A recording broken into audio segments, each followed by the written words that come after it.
मी प्राध्यापक तय्यब शेख आपणा सर्वांचे सहर्ष स्वागत करतो। आज आपण अध्ययनावर परिणाम करणारे घटक याविषयी माहिती जाणून घेणार आहोत। विद्यार्थ्यांच्या अध्ययनावर परिणाम करणारे घटक कोणकोणते असून त्यातील कोणते घटक विद्यार्थ्यांच्या अध्ययनावर परिणाम करतात याविषयी आपण सविस्तर माहिती जाणून घेणार आहोत। विद्यार्थ्यांच्या अध्ययनावर परिणाम करणारा सर्वात महत्त्वाचा घटक म्हणजे अवधान। तर ह्याच अवधानाविषयी आज आपण सविस्तर माहिती जाणून घेणार आहोत। तर सर्वप्रथम चला पाहूयात अवधान म्हणजे काय, अवधानाचे विविध प्रकार, अवधानावर परिणाम करणारे घटक आणि अवधानाचे शैक्षणिक महत्त्व। अध्ययनावर परिणाम करणाऱ्या घटकांमधील सर्वात महत्त्वाचा घटक म्हणजे अवधान। हे अवधान म्हणजे नेमकं काय याविषयी रॉस यांनी जी व्याख्या केली आहे ती व्याख्या पाहूयात। रॉस काय म्हणतात पहा, कोणतीही गोष्ट जाणून घेण्यासाठी मनानं केलेली धडपड म्हणजे अवधान होय। मॅकडुगल यांनी अवधानाची खूप छान व्याख्या केली आहे। ते काय म्हणतात पहा, एकाच क्षणी ज्या अनेक गोष्टी किंवा विचार आपल्या चेतनेवर आघात करू शकतात त्यापैकी एकाच गोष्टी किंवा विचारावर चेतनेचे केंद्रीकरण होणे म्हणजे अवधान होय। माइंड मनचा अर्थ चेतना असा घेतला आहे। अवधानाविषयी व्याख्या करताना टिचनेर यांनी साधी आणि सोपी आणि सरळ भाषेमध्ये अवधानाची व्याख्या केली आहे। ते काय म्हणतात, जाणीवेचे केंद्रीकरण म्हणजे अवधान होय। तर डॉक्टर गंगाधर कायदे पाटील यांनी अवधानाविषयी केलेली व्याख्या याप्रमाणे, एखादी घटना घडताच त्याकडे बघणं किंवा त्या घटनेचा ठाव घेणं किंवा जी घटना माहीत करून घेणं म्हणजे अवधान होय। आता आपण ज्या अवधानाच्या विविध व्याख्या पाहिल्या त्या व्याख्येवरून असं साध्या सोप्या भाषेमध्ये सांगता येईल की अवधान म्हणजे लक्ष केंद्रित करणं एखाद्या घटनेवर, एखाद्या स्थितीकडे। म्हणजे काही घटना घडत असताना त्या घटनेकडे आपण ज्यावेळेस आवर्जून पाहतो त्यावेळेस आपण तिकडे लक्ष दिलं असं म्हणतो, त्यालाच आपण साध्या सोप्या भाषेमध्ये अवधान असं म्हणतो। ह्या झाल्या अवधानाच्या व्याख्या। आता आपण पाहूयात अवधानाचं स्वरूप, नेचर ऑफ अटेन्शन।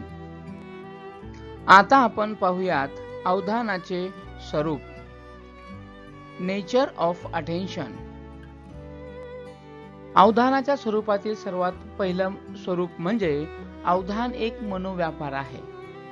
मनोव्यापार म्हणजे काय, तर मानवाचे जे मनोव्यापार आहेत जसे की विचार, कल्पना, भावना, तहान, भूक, प्रेम, ह्या ज्या काही भावना आहेत, ह्या ज्या काही गोष्टी आहेत या सगळ्यांना आपण मनोव्यापार म्हणतो। त्याच्यातलाच हा एक अवधान आहे, तो एक मनोव्यापार आहे। अवधानाचे दुसरे स्वरूप, सर्व मनोव्यापारांना अवधान आवश्यक आहे। मानवाचे जेवढे मनोव्यापार आहेत त्या सर्व मनोव्यापारांना अवधान आवश्यक आहे। अभिरुची जरी एखाद्या गोष्टीमध्ये किंवा आवड आपल्याला ठेवायची असेल तरी आपल्याला अवधान आवश्यक आहे। आपल्याला काय होतंय काय होत नाही हे जरी कळायचं असेल तर अवधान असणं गरजेचं आहे। म्हणून जेवढे मनोव्यापार आपले आहेत त्यांना अवधान असणं गरजेचं आहे। अवधानाचे तिसरे स्वरूप म्हणजे अवधानाचा विषय बाह्य वस्तू किंवा शरीरांतर्गत गोष्टीही असू शकतात। उदाहरणार्थ मनोव्यापार, विचार, कल्पना, भावना, तहान, भूक इत्यादी। अवधान एका वेळी एकाच गोष्टीवर असू शकतो, हेही अवधानाचं स्वरूप आहे। एकापेक्षा जास्त गोष्टीवर माणसाचं अवधान केंद्रित होऊ शकत नाही, तर एका वेळेस एकच गोष्टीवर आपलं लक्ष केंद्रित होऊ शकतं, हे अवधानाचं स्वरूप आहे। अवधानाचा पाचवा स्वरूप असं, एकाच गोष्टीवर अवधान फार वेळ केंद्रित करता येत नाही। कारण मानवाचं जे लक्ष आहे, जसं की वर्गात बसणारी जी मुलं आहेत बघा, एकाच वेळेस शिक्षकांकडे जास्त वेळ पाहत नाहीत। कारणच ते आहे की अवधान ज्यावेळेस एखाद्या गोष्टीवर लक्ष केंद्रित करतं ते फार काळ राहत नाही. म्हणून वर्गामध्ये मुलं 2 ते 3 मिनिटापेक्षा जास्त आपल्याकडे बघत नाहीत. नंतर गोंधळ करायला सुरुवात करतात किंवा खोड्या करायला तरी सुरुवात करतात. त्याचंच हे कारण आहे.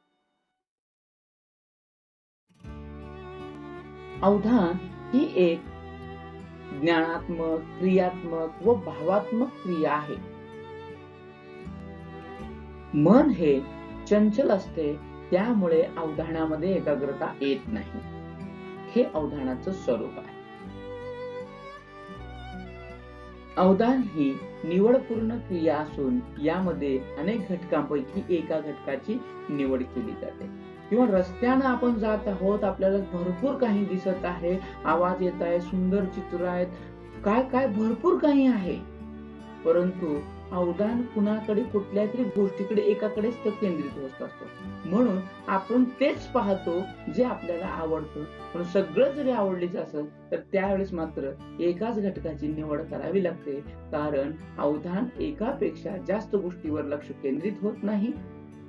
त्यामुळे त्यावेळेस एका घटकाची आपल्याला निवड करायची असते आणि आपण ती निवड करतो.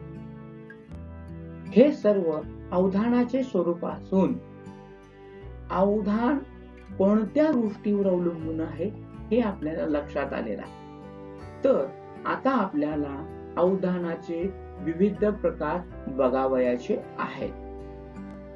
आतापर्यंत आपण अवधान म्हणजे काय, तसेच अवधानाचे स्वरूप पाहिलेले आहे. याच्यावरून नेमकं अवधान कशाला म्हणायचं हे आपल्याला माहीत झालेलं आहे. अवधान माहीत झाल्यानंतर कोणतं अवधान कोणत्या प्रकारचं आहे हे सुद्धा माहीत असणं गरजेचं आहे. त्यामुळे आता आपल्याला अवधानाचे प्रकार पाहावयाचे आहेत. अवधानाचे प्रकार, टाइप ऑफ अटेन्शन. पहिलं आहे अनैच्छिक अवधान, दुसरं आहे ऐच्छिक अवधान आणि तिसरं आहे अभ्यस्त अवधान. अवधानाच्या प्रकारामध्ये एकूण 3 प्रकार असून त्यातील पहिला प्रकार म्हणजे अनैच्छिक अवधान. विशिष्ट विषयाकडे इच्छा असो किंवा नसो, परंतु लक्ष केंद्रित केले जात असेल तर त्यास अनैच्छिक अवधान असे म्हणतात. म्हणजेच एखाद्या विषयाकडे तुमची इच्छा असो किंवा नसो, परंतु काही कारणानं तुमचं लक्ष जर तिकडे जात असेल, तिकडे केंद्रित होत असेल, तर त्याला म्हणायचं अनैच्छिक अवधान. म्हणजे गरज असताना किंवा नसताना, इच्छा असताना अगर नसताना, ज्यावेळेस तुमचं लक्ष एका गोष्टीकडे केंद्रित होतं तेव्हा ते अनैच्छिक प्रकारचं अवधान असतं. हे अनैच्छिक अवधानाचं उदाहरण आहे किंवा हे अनैच्छिक अवधान घडत आहे हे ओळखायचं कसं, त्यासाठी काही उदाहरणं सुद्धा दिलेली आहेत, ती पाहूयात. अनैच्छिक अवधानाचं महत्वाचं उदाहरण म्हणजे एखादी सुंदर गोष्ट, मनमोहक गोष्ट आपलं लक्ष वेधूनच घेत असते. जसं की एखादं सुंदर चित्र असेल तर आपलं लक्ष केंद्रित होतं. सुंदर गोष्ट कोणतीही असो त्याच्याकडे लक्ष केंद्रित होतं, इच्छा असो वा नसो. हे ऐच्छिक अवधानाचं सगळ्यात महत्वाचं उदाहरण आहे. जेव्हा आपण रस्त्यानं सायकलने, बसने, गाडीवर किंवा चालत जात असतो आणि अशातच वरात जर चाललेली असेल तर आपलं कळत नकळत आवाज तिकडे जातो, लक्ष तिकडे जातं. रस्त्याने जाणाऱ्या लग्नाच्या वरातीकडे लक्ष जाणं हे अनैच्छिक अवधानाचं उदाहरण आहे. पावसाळ्याच्या सीझन मध्ये आपण घरात बसलेलो आहोत आणि अचानक ढगांचा गडगडाट झाला, विजांचा कडकडाट झाला, तर आपण लगेच बाहेर येऊन पाहतो आणि बघतो. हे अनैच्छिक अवधानाचं उदाहरण आहे. आपली इच्छा नव्हती, आपण आपल्या कामात होतो, आपण घरी बसलो होतो, आपण झोपलेलो होतो, परंतु आपल्याला ढगांचा गडगडाट आणि विजांचा कडकडाट याचा आवाज आल्यामुळं आपण जागे झालो आणि आपण लगेच बाहेर येऊन पाहिलं. हे आपल्याला त्याची गरज नव्हती, परंतु आपण पाहिलं कारण आपलं अवधान त्यांनी खेचून घेतलेलं आहे. आपण घरात बसलेलो आहोत आणि अचानक मोटरसायकलचा जोराने आवाज आला किंवा रेल्वे इंजिनची मोठी शिट्टीचा आवाज आला तर आपलं मात्र लक्ष त्या ठिकाणी खेचलं जातं. हे अनैच्छिक अवधानाचं उदाहरण आहे. विमानाचा मोठा आवाज येणं हे अनैच्छिक अवधानाचं उदाहरण आहे. जेव्हा विमान वरून जात असतं, लगेच आपण घराच्या बाहेर येऊन छतावर किंवा गॅलरीत येऊन आपण विमान कुठे आहे हे पाहण्यासाठी धडपड करत असतो. हे अनैच्छिक अवधानाचं उदाहरण आहे. पुढचा प्रकार आहे ऐच्छिक अवधान. विशिष्ट विषयाकडे इच्छा ठेवून किंवा अभिरुची ठेवून लक्ष केंद्रित केले जात असेल तर त्यास ऐच्छिक अवधान असे म्हणतात. कोणतीही गोष्ट पूर्ण करावयाची असेल तर त्यासाठी प्रत्येकाच्या मनामध्ये तशी इच्छा असावी लागते. त्याला इच्छा म्हणतो किंवा आपण त्याला अभिरुची सुद्धा म्हणतो. ती अभिरुची, ती आवड असल्याशिवाय आपण ती गोष्ट पूर्ण करू शकत नाहीये. त्याला ऐच्छिक अवधान असं म्हणतात. म्हणजे एखाद्या गोष्टीला प्राप्त करण्यासाठी, ती पूर्ण करण्यासाठी अवधान असतं. त्याला आपण इच्छा म्हणतो. ती असेल तर ती गोष्ट पूर्ण होते. जसे की आवड असेल तर सवड निर्माण होते आणि सवड असली की ती गोष्ट पूर्ण होते. त्याच्यासाठी असणारे विविध उदाहरण आपण पाहूयात. ऐच्छिक अवधानाचं सगळ्यात महत्वाचं उदाहरण म्हणजे गणितातील उदाहरण ज्यावेळेस आपण सोडवतो त्यावेळेस लक्ष देऊन आपण सोडवत असतो. जर आपलं थोडंही लक्ष इकडे तिकडे झालं, हातच्या घ्यायचा ओसरला किंवा कोणत्याही गोष्टी जर झाल्या तर आपलं गणित पूर्णपणे चुकत असतं. म्हणून गणित सोडवताना आपली इच्छा ठेवावी लागते. तिथे इच्छा, ऐच्छिक लक्ष दिल्याशिवाय ते गणित पूर्णपणे सुटणार नसतं. जसं की ह्या उदाहरणामध्ये, ह्या चित्रामध्ये जे दाखवलं गेलेलं आहे, हातच्या राहिल्यामुळं द्यायचा, ते पूर्णपणे गणित चुकलेलं आहे. त्यामुळं गणित जर पूर्ण आपलं सोडवायचं असेल, उत्तर अचूक काढायचं असेल तर त्या ठिकाणी इच्छा ठेवून आपल्याला ते गणित सोडवावं लागतं. ज्यावेळी ते सोडवताना आपलं लक्षही ऐच्छिक असतं, म्हणजे आपण त्यावेळेस आवडीनेच ते सोडवत असतो. पेपर सोडवताना ज्यावेळेस आपण प्रश्नांची उत्तरं देतो किंवा लिहित असतो त्यावेळेस आपण ऐच्छिकच अवधानाचा वापर करत असतो. जसे की पूर्णपणे लक्ष देऊन त्या प्रश्नांच्या उत्तरावर एकाग्र होऊन उत्तर देत असतो. ऐच्छिक अवधानाचं उत्तम उदाहरण म्हणजे ज्यावेळेस आपण एखाद्या गावाला जाणार असतो, प्रवास करणार असतो आणि त्या जाण्यापूर्वी आपण विविध साधनांद्वारे जातो. त्या साधनांचं आपण टाइम टेबल पाहत असतो. जसं की प्रवासाला जाण्यापूर्वी आपण रेल्वेचं वेळापत्र जाणून घेतो. कोणती रेल्वे कधी किती वाजता आहे हे त्या ऐच्छिक आहे. आपल्याला जायचं आहे म्हणून त्या गोष्टींची आपण चौकशी करत असतो, लक्षपूर्वक त्या गोष्टी करत असतो. अवधानाचं तिसरं आणि महत्त्वपूर्ण प्रकार म्हणजे अभ्यस्त अवधान. जे अवधान सवयीमुळे किंवा अभ्यासामुळे विकसित होते त्यास अभ्यस्त अवधान असे म्हणतात. एखादी घटना किंवा क्रिया लक्ष केंद्रित करून ज्यावेळेस सवयीमुळे म्हणा किंवा अभ्यासामुळे आपण ती करतो, सतत करतो, तर त्यास अभ्यस्त अवधान असे म्हणतात. अभ्यस्त अवधानाची उदाहरणं पुढील प्रमाणे पाहूयात. अभ्यास करून किंवा वेगवेगळ्या गोष्टीमध्ये सवय जडवून ज्यावेळेस एखादी घटना आपण करतो, ती घटना म्हणजे जसं की गायक असतील, वादक असतील, संगीतकार असतील, चित्रकार असतील, संशोधक किंवा शास्त्रज्ञ, हे लोक आपल्या विषयामध्ये गळून जाऊन त्या गोष्टी, त्या सवयी अंगीकारतात. जसे की गायक एखाद्या गायनामध्ये आवाजामधला चढ उतार ओळखतो.